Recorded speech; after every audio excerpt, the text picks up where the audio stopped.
የኪራ እናት ከዚህ ዓለም በሞት ተለየች። በጣም ያሳዝናል። ኪራ ገና የእናቱን መታመም ከመስማቱ ደቂቃ ሳትቆይ ህይወቷ ሊያልፍ ችሏል። ይሄ ደግሞ ለሱ በጣም ልብ ሰባሪና አስደንጋጭ ነበረ። እንዲሁም ደግሞ ለመላ ቤተሰቡ መራራ ሐዘን ነበር የገጠማቸው። ሰላም ሰላም፣ ውድና የተከበራችሁ የቻናል ቤተሰቦች እንዴት ናችሁ? ደህና ናችሁ? ከኔ ጋር ሁሉም ሰላም ነው። ለዚህ ቻናል አዲስ ከሆናችሁ ሰብስክራይብ ማድረጋችሁ እንዳትረሱ። እንግዲህ ጽናት ክፍል 67 ተለቀዋል። በዚህ ክፍል እንግዲህ ያልተጠበቀ ነገር ነው የገጠማቸው ማለት ነው።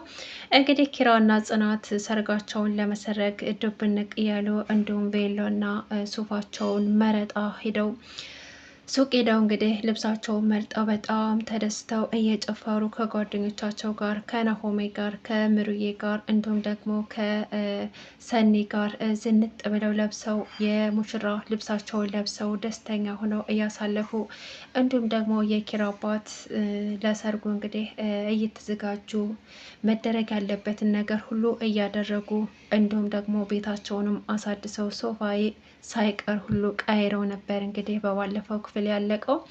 ዛሬ ደግሞ እንግዲህ ያው እናትና አባቱ ወደ ቤት መጥተው ነበር። ያው አባቱ ከድሮም አሉ፣ እናቱ ግን ከሆስፒታል ለአንድ ቀን ለሰርጉ ተብለው እንግዲህ ዶክተሮቹ ተለምነው መጥተው ነበር ማለት ነው።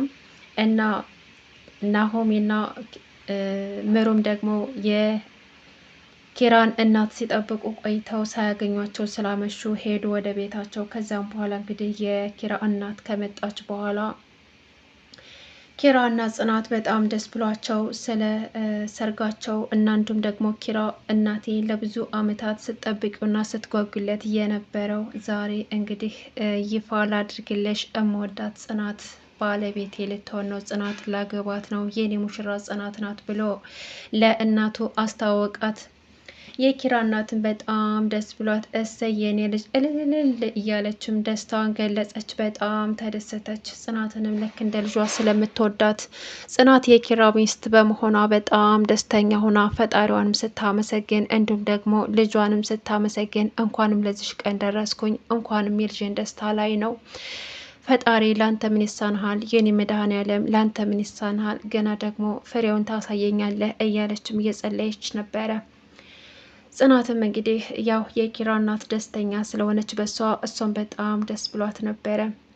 ከዛም በኋላ ኪራ ጽናቴ ነይ እንጂ ጉልበት እንሳም አለና ጉልበት ሳሙና በጣም መረቋቸው። የኪራ እናት ከልቧ ሆና መረቀቻቸው። ልጆቼ ወግ ማድረግ እዩ፣ ፍሬ አፍሩ፣ ልጅ ውለዱ። ኪራ እንግዲህ ጽናቴ ነይ ጉልበት እንሳም አላት። ከዛም በኋላ እንግዲህ የኪራ እናት በጣም ደስተኛ ሆና በብዙ ስትመርቃቸው ነበረ። ከዛም በኋላ እንግዲህ ጽናትና ኪራ ጉልበት ይስሙና በጣም ይመርቋቸዋል። አባቱና እናቱ እየተተራረፉ በጣም መረቋቸው። እነሱም ደግሞ በጣም ደስ አላቸው። ከዛም በኋላ እንዳጋጣሚ ኪራ ወደ ውጭ ወጣ እንዳለ ጽናትና የኪራ እናት ያወራሉ ስለተፈጠረው ነገር። ጽናትም ደግሞ ማሚ ተይ በቃ ራስሽን አታድክሚ፣ እንደ ተስፋ መቁረጥ የለብሽም እያለች ታናግራታለች። የኪራ እናትም ይኸውልሽ ጽናቴ እኔ ኪሮቤልን ላንቺ ነው አደራ ምሰጥሽ፣ ኪሮቤልን አደራ አንቺ ጠብቂው፣ ልክ እንደኔ ሆነሽ ጠብቂው ልጄን አደራ እያለች ኪራን ለጽናት አደራ ሰጠች። ከዛም በኋላ እንዴ ማሚ እንደዚህማ ተስፋ መቁረጥ የለብዎትም፣ እሺ ግን እንደዛ አትበሉ፣ በቃ ራስዎትን አታድክሙ። ግን እኮ ሰርጉም እኮ መዘግየት ይችል ነበር። መጀመሪያ የእርስዎ ጤና ነበር መቅደም የነበረበት። የኛ ሰርግ እኮ መራዘም ይችል ነበርና መጀመሪያ እርስዎ መታከም ነበረብዎት አለቻቸው። የኪራ እናትም ተይኝ ልጄ እባክሽ፣ ከዚህ በላይ ፈጣሪንም መፈታተን ነው የሚሆነው። እንዴ ሰውነቴ እኮ ከመድኃኒትና ከመርፌ ብዛት ተበሳሳ። ስለዚህ እኔ አቅሙ የለኝም፣ ከዚህ በላይ ፈጣሪንም መክፋት ነው የሚሆነው። ስለዚህ በቃ አሁን የልጅን ክብር የልጅን ሰርግ ካየሁኝ ለእኔ ይሄ ራሱ አንድ መድኃኒቴ ነው አለች። ይሄን ነገር ሲያወሩ ኪራ ከውጭ ሆኖ እያዳመጠ ነበር። ድንገት እማዬ ምንድን ነው ያልሽው? ስለምንድን ነው የምታወሩት?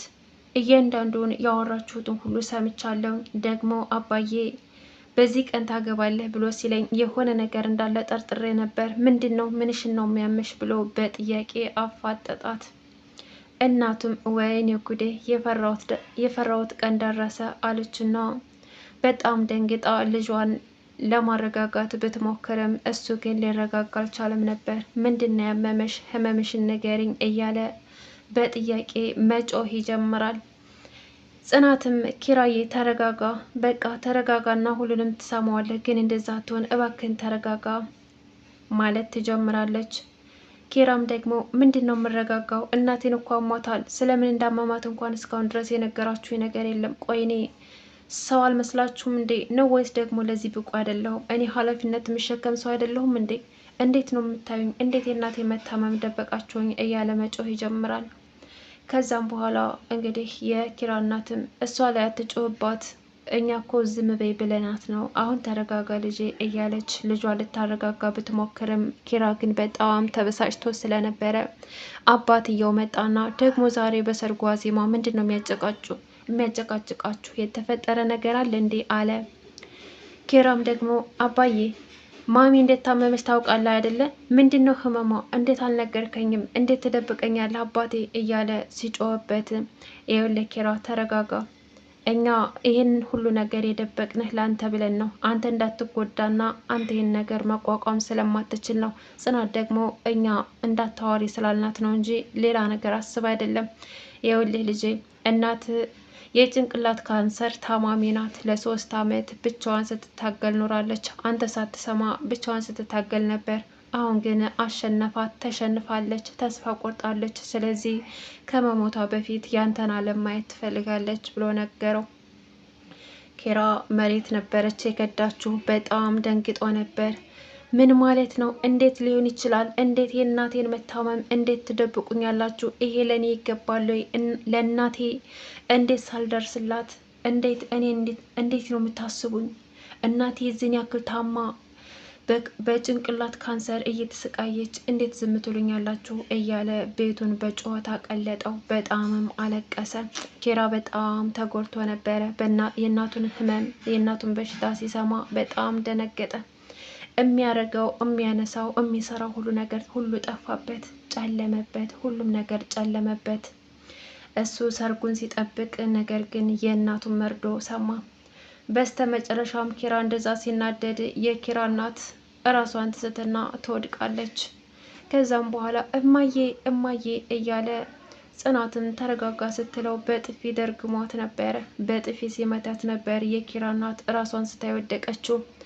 ከዛም በኋላ እንግዲህ አባዬ እባክህን የሆነ ነገር አድርግ አለውና እናቱን አፋፍሰው በአምቡላንስ ወደ ሆስፒታል ይወስዷታል። ነገር ግን እንዳለመታደል ሆኖ ህይወቷ በዛው ያልፋል። የኪራ እናት እንግዲህ የልጇን ሰርግ ሳታይ የልጇን ሰርግ እንደዛ ስትጓጓለት የነበረውን የልጇን ሰርግ ሳታየው ከዚህ ዓለም በሞት ተለይታለች። ኪራም ደግሞ በጣም ልብ ተሰብሮ የእናት ሞት መቋቋም አቅቶት በጣም አዝኖ ተሰብሮ ብቻውን ክፍል ውስጥ ዘግቶ እያለቀሰ ነበረ። እውነት ለመናገር በጣም ልቡ ተሰብሯል። በጣም ያሳዝናል። ከዛም ደግሞ አሳዛኙ ነገር ራሱን እንደ ተጠያቂና በሱ ምክንያት እናቱ እንደሞተች አድርጎ ራሱን እንደ ገዳይ አድርጎ ነው የሚያስበው። እናቴን ገደልኳት፣ እናቴ በእኔ ምክንያት ሞተች፣ የእናቴ ገዳይ ነኝ እያለም ብቻውን ክፍል ዘግቶ ሲያለቅስ ነበረ። አባትየው ደግሞ አስቱዬ እንዴት ጨከንሽብኝ? እንዴት ተተሽኛለሽ? እኔ እኮ ያላንቺ አይሆንልኝም። እንዴት እንደዚህ ታደርግኛለሽ? እንደዚህ ጨካኝ ነሽ እንዴ? በዚህ ቀን እንዴት ተተሽ ትሄጃለሽ? እያለም የኪራ አባት በጣም አዝኖ ነበረ። የሚወዳትንና የሚያፈቅራትን ለብዙ አመታት ክፉንም ደጉንም አብረው ያሳለፈችውን ሚስቱን ስላጣ እንዲሁም ደግሞ የልጁ ሰርግ እየተዘጋጀ ባለ ሰዓት የልጇን ደስታ ሳታይ በመሞቷ በጣም አዝኖ ነበር። እንደምትሞት ቢያውቅም ነገር ግን የልጇን ደስታ ያንን የምትጓጓለትን የልጇን ደስታ ታያለች ብሎ ጓጉቶ ነበረ። ነገር ግን ያሰቡት ነገር አልተሳካላቸውም። እንዳለመታደል ሆኖ እንግዲህ የሚወዷትን የሚያከብሯትን የሚሳሱላትን የኪራን እናት አጥተዋታል ማለት ነው። ጽናትን በጣም እያለቀሰች ነበረ። ደስታ መጣልን፣ ቤታችን በደስታ አበራ ብለን ደስታችንን ሳንጨርስ ደግሞ እንደዚ አይነት ሀዘን መጣብን። ፈጣሪ አታምጣው አይባልም፣ ነገር ግን አትጨክንብን ነው። አሁንም በቃ አንተ አቅልልልን፣ ኪራንና ጋሼንም አንተ አብረታቸው እያለችም እየጸለየች ነበረ። ኪራን ልታረጋጋው ብትሞክርም እሱ ግን በጣም ተሰብሮ ስለነበረ ከክፍል እንኳን መውጣት አልፈለገም። ከዛም በኋላ እንደምንም ብለው ኪራ ወደ ውጭ እንዲወጣ ካደረጉት በኋላ ምግብ እንዲበላ ብጠይቀውም ስሞትልህ ስትለው ሁለተኛ እንደዚህ እንዳትኝ አላት። እሺ በእናትህ አለችው። ስለ የትኛዋ እናት? ስለ ገደልኳት እናቴ ነው የምትኝ? ስለ የቷ? መኖሪያውን መቃብር ስላደረግኩት እናቴ ነው እንደምትኝ? ጽናት እባክሽን እንደዛ አትበይኝ አላት። እሺ በቃ እኔ አሁን ከዚህ ልሄድልህ፣ አንተ ይህን ምግብ ብላ ብላ ምግቡን አስቀምጣለት ሄደች። እሱም ደግሞ እሺ በቃ እኔ ሲያሰኘኝ እበላለሁ አላትና ብቻውን ማልቀስ ይጀምራል። ከዛም በኋላ እንግዲህ ኪራ በተፈጠረው ነገር እንግዲህ ማመን አቅቶታል። ምሩም ደግሞ የኪራ እናት በመሞቷ በጣም ልቧ ተሰብሮ እያለቀሰች ነበር። እትዬ እኮ እኔን እኮ እንደ ልጇን ያሳደገችኝ፣ ስተኛ እንኳን ጸጉሬን እየዳበሰች ነበር የምታስተኛኝ ናሆሜ። እኔ ግን ጨካኝ ነኝ፣ አረመኔ ነኝ።